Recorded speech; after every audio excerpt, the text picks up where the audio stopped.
Hi guys, তোমরা সকলে কেমন আছো? আশা করছি সকলে ভালো আছো। আমিও খুব ভালো আছি।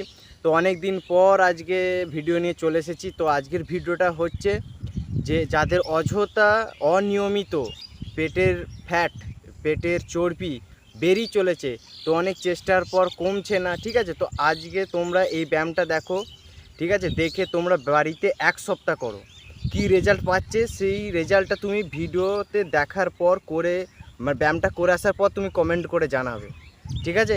চলো সরাসরি ভিডিওতে যাও।